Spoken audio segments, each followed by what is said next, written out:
महामंत्री आर्य सुमंत के मुख से अपने पिताश्री की आज्ञा सुनकर श्री राम ने विनम्र स्वर में कहा, हम अपने पिताश्री की आज्ञा का अवश्य पालन करेंगे।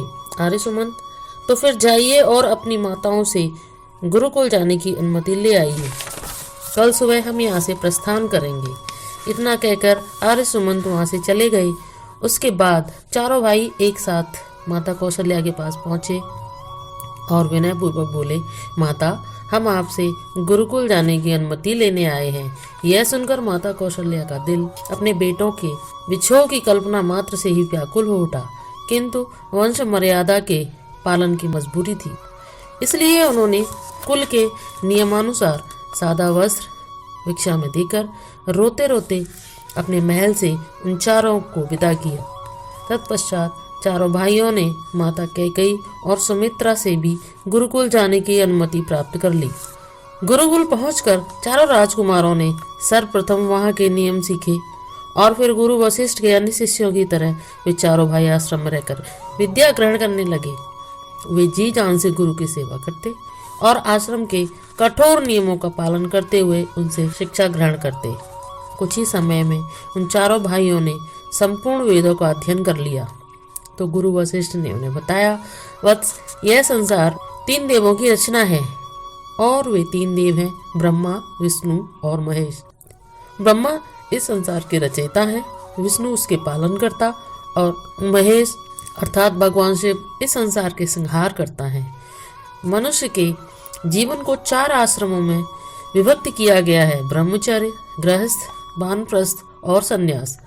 ब्रह्मचर्य की अवधि जन्म से 25 वर्ष तक की आयु तक, गृहस्थ की अवधि 25 वर्ष से 50 वर्ष की आयु तक, वानप्रस्थ की अवधि 50 से 75 वर्ष की आयु तक और संन्यास की अवधि 75 वर्ष की मृत्यु से समय तक की अवस्था है।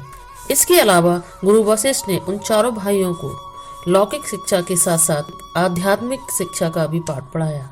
उन्होंने कहा, समस्त जीवों में 3 प्रकार के गुण होते हैं। पहला सतोगुण, दूसरा रजोगुण, तीसरा तमोगुण।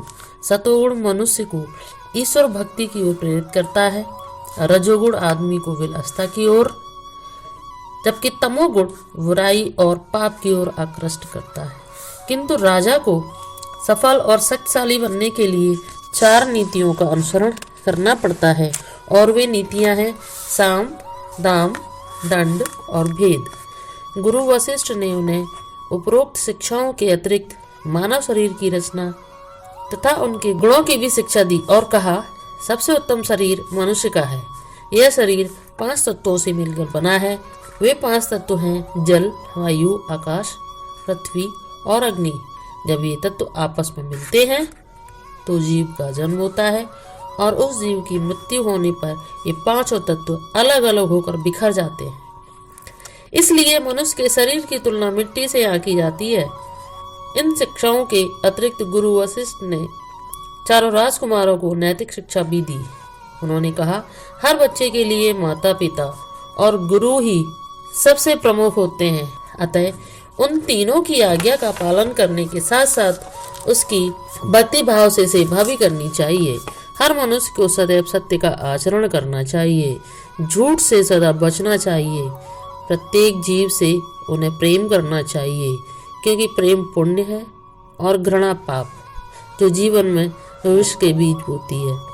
भगवान, आपने जो कुछ भी शिक्षा हमें दी है उसका हम चारों भाई आजीवन पालन करेंगे, सदा सत्य का आचरण करेंगे।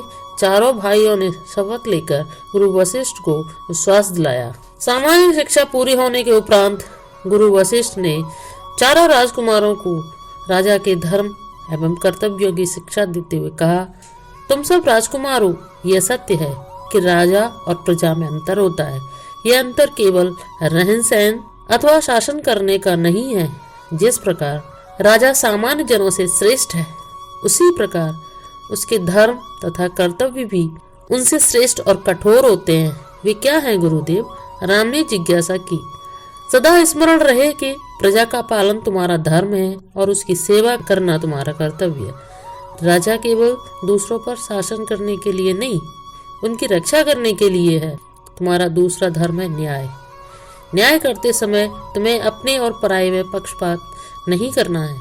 जिस प्रकार पिता अपनी संतान में भेदभाव नहीं कर सकता, उसी प्रकार राजा को बिना भेदभाव के न्याय करना होता है। इतना कहकर गुरु वशिष्ठ कुछ देर को रुके और फिर बोले, वत्स, इसके साथ ही तुम लोगों की शिक्षा पूर्ण हुई। अब तुम संसार में निज बुद्धि तथा बल के भरोसे कर्म करोगे। चारों राजकुमारों की शिक्षा पूर्ण हो गई तो गुरु वशिष्ठ ने महाराजा दशरथ को अपने चारों पुत्रों को आश्रम से वापस ले जाने के लिए संदेश भिजवा दिया। गुरु वशिष्ठ का संदेश पाते ही राजा दशरथ अपने पुत्रों से मिलने के लिए अधीर हो उठे। उन्होंने तुरंत आर्य सुमंत को अपने पास बुलाकर आदेश दिया, आर्य सुमंत, गुरु वशिष्ठ का संदेश आया है कि चारों राजकुमारों की शिक्षा पूर्ण हो गई है, अतः आप गुरु वशिष्ठ के आश्रम जाकर चारों राजकुमारों को अयोध्या वापस ले आइए। जो आज्ञा महाराज। इतना कहकर आर्य सुमंत जब वहां से जाने लगे तो महाराजा दशरथ ने टोका, और हाँ, आप उन चारों राजकुमारों के राशि वस्त्र ले जाना न भूलिएगा। जी महाराज। इतना कहकर आर्य सुमंत वहां से चले गए। राजमहल पहुंचकर उन्होंने चारों राजकुमारों के राशि वस्त्र भी माताओं से मांग लिए। दूसरे दिन प्रातःकाल राजा दशरथ से आज्ञा लेकर आर्य सुमंत चारों राजकुमारों के राजश्री वस्त्रों और आभूषणों समेत गुरु वशिष्ठ के आश्रम पहुंचे। उन्होंने आश्रम में पहुंचकर गुरु वशिष्ठ को प्रणाम किया और अपने आने का प्रयोजन बताया। आर्य सुमंत की बात सुनकर गुरु वशिष्ठ ने महाराज दशरथ के चारों पुत्रों को अपने पास बुलाया और कहा, राम, भरत, शत्रुघ्न और लक्ष्मण, तुम्हारी शिक्षा पूर्ण हो चुकी है। मंत्रीवर आर्य सुमंत तुम्हें अयोध्या वापस ले जाने के लिए आए हैं, अतः तुम चारों अपने वस्त्र उतार कर ये राशि वस्त्र धारण कर लो। जो आज्ञा गुरुदेव। गुरु वशिष्ठ की आज्ञा पाकर वे चारों राजकुमार आर्य सुमंत से अपने अपने राशि वस्त्र और आभूषण लेकर वहां से चले गए। उन चारों भाइयों ने राशि वस्त्राभूषण धारण किए तो उनके कांतिमय मुख से 10 दिशाएं आलोकित हो उठी। थोड़ी ही देर बाद वे चारों भाई राजसी वस्त्र धारण करके पुनः गुरु वशिष्ठ के पास आए और हाथ जोड़कर उनसे निवेदन करते हुए बोले, गुरुदेव, हम चारों भाई आपसे घर जाने की अनुमति लेने आए हैं। आश्रम के बाहर आर्य सुमंत हमारी प्रतीक्षा कर रहे हैं। जाओ वत्स, अब घर जाकर सच्चे हृदय से अपने माता पिता की सेवा करना, सबसे प्रेम करना, दूसरों के दुखों का नाश करना, यही हमारी अंतिम शिक्षा है और इसी में तुम्हारा कल्याण निहित है। गुरु वशिष्ठ ने उन चारों राजकुमारों को अंतिम शिक्षा प्रदान की। हम आपकी दी हुई शिक्षा का पूरी तरह पालन करने में समर्थ हों। आप हमें ऐसा आशीर्वाद दीजिए गुरुदेव। यह कहकर वे चारों मुनि वशिष्ठ के चरणों में नतमस्तक हो गए। कल्याण हो वत्स। इतना कहकर मुनि वशिष्ठ ने उन चारों को अपने घर जाने की अनुमति दे दी। कितने ही वर्षों के बाद जब चारों राजकुमारों ने आर्य सुमंत के साथ अपने नगर में प्रवेश किया तो उनके सुंदर रूप को देखकर सब नगरवासी मुग्ध हो उठे।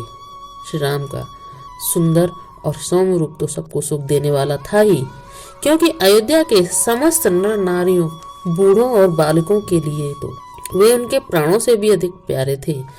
श्री राम जिन जिन गलियों से होकर गुजरे, औरतों के झुंड उनकी आरती तारने के लिए दौड़ पड़े। पुरुषगण उनका गुणगान करने लगे। श्री रामचंद्र जी के जय घोषों से तो सारी अयोध्या नगरी गूंज उठी। उधर राजमहल में जब दासी ने श्री राम के आश्रम से लौटने का समाचार महारानी कौशल्या, रानी कैकेयी और सुमित्रा को सुनाया तो वे तीनों खुशी से पागल हो उठी। महारानी कौशल्या ने तुरंत अपने गले का हार उतार कर दासी को दे दिया और कहा, ये ले अपना इनाम इस शुभ समाचार को लाने का। उस समय तीनों माताएं अपने पुत्रों को देखने के लिए लालायित थी। महाराजा दशरथ भी अपने चारों पुत्रों को देखने के लिए व्याकुल थे। तभी श्री राम अपने भाइयों के साथ अपने पिता श्री महाराज दशरथ के पास पहुंचे और उनके चरणों की वंदना करते हुए बहुत ही विनम्र स्वर में बोले, पिताश्री, मैं आपका पुत्र राम आपके चरणों की वंदना करता हूँ। राम मेरे बेटे। यह कहकर राजा दशरथ ने उन्हें अपने हृदय से लगा लिया। शेष तीनों भाइयों ने भी अपने बड़े भाई राम का अनुसरण किया तो महाराजा दशरथ ने उन तीनों को अपने हृदय से चिपका लिया और कहा, जाओ पुत्र, अपनी माताओं से भी जाकर भेंट करो, वे तुम्हें देखकर बहुत ही प्रसन्न होंगी। जो आज्ञा पिताजी। इतना कहकर चारों भाई अपनी माताओं के महल की ओर चल पड़े। चारों राजकुमार सर्वप्रथम माता कौशल्या के पास पहुंचे तो वह ठगी सी अपने पुत्रों को देखती रह गईं, जबकि माता केकई ने श्री राम की कितनी बलैया लेकर उन्हें अपने हृदय से लगा लिया और ममता के वशीभूत होकर पुकारा, मेरे राम, मेरे पुत्र, तुम आ गए। सचमुच माँ बेटों का यह मिलन देखकर स्वर्ग के देवताओं को भी उनसे ईर्ष्या होने लगी। उस समय अगरबत्ती और धूप का सुगंधित धुआं मानो अबीर संध्या की लाली बन गए हैं। महलों की मणियां तारों की तरह और सोने के कलश चंद्रमा के समान राजमहल में जगमगाने लगे। कितने ही वर्षों पश्चात माँ बेटे का मिलन हो रहा था, इसलिए सब माताओं के नेत्रों से ममता की स्नेहमयी गंगा बहने लगी। वे चाहकर भी अपने आंसुओं को रोक नहीं पा रही थी। उन आंसुओं में माँ की ममता बह रही थी, जिसमें चारों पुत्र आनंद मग्न हो डुबकी लगाने लगे। उस दिन अपने पुत्रों के आने की खुशी में महाराज दशरथ ने अपने खुले हाथों से दान दिया। उस दिन जो जिस प्रकार आया और जिसको जो अच्छा लगा, राजा ने वही चीज उसे दान कर दी। हाथी, रथ, घोड़े, सोना, गौ, हीरे, जवाहरात और अनेक प्रकार के वस्त्राभूषण इत्यादि राजा दशरथ ने लोगों को दान में दिए। इस प्रकार राजा दशरथ ने सबके मन संतुष्ट कर दिए। महाराजा दशरथ के खुले हाथों दान पाकर सब लोगों ने चारों राजकुमारों को सच्चे हृदय से आशीर्वाद दिया कि चारों राजकुमार चिरंजीवी रहें। कुछ दिन व्यतीत हो जाने के बाद श्री राम ने अपने माता पिता की सेवा शुरू कर दी। वह नित्य प्रति प्रातःकाल उठकर सर्वप्रथम अपने माता पिता को शीश नवाकर उनका आशीर्वाद प्राप्त करते और अपने पिताश्री से आज्ञा मानकर नगर का राजकाज पूरा करते। यह देखकर महाराजा दशरथ मनी मन फूले न समाते। अयोध्या राज्य की सीमाओं से लगा एक वन था, जहाँ महर्षि विश्वामित्र का आश्रम था। वहाँ मुनि विश्वामित्र अपने अनेक मुनिजनों के साथ जप तप और योग की साधना किया करते थे, किंतु उस समय राक्षसों का बहुत बोलबाला था। इसलिए मारीच और सुबाहु नाम के दो राक्षस वहां आकर उनकी योग साधना में बाधा डाल देते थे और उनके यज्ञ स्थल को अपवित्र कर दिया करते थे। इस बात से मुनिजनों को बड़ी चिंता हुई। उन्होंने विश्वामित्र से कहा, मुनि श्रेष्ठ, इस तरह से तो ये राक्षस हमारा कोई भी यज्ञ सफल नहीं होने देंगे, अतः आप कोई उपाय कीजिए ना। आप लोग किसी बात की चिंता न करें, मैंने इन दुष्ट राक्षसों से निपटने का एक उपाय सोच लिया है। अगले दिन महाराज दशरथ अपने कुल गुरु वशिष्ठ और मंत्रियों के साथ अपने दरबार में बैठे थे कि अचानक एक द्वारपाल ने आकर उन्हें प्रणाम किया और कहा, महाराज, मुनि विश्वामित्र आपसे मिलने के लिए पधारे हैं।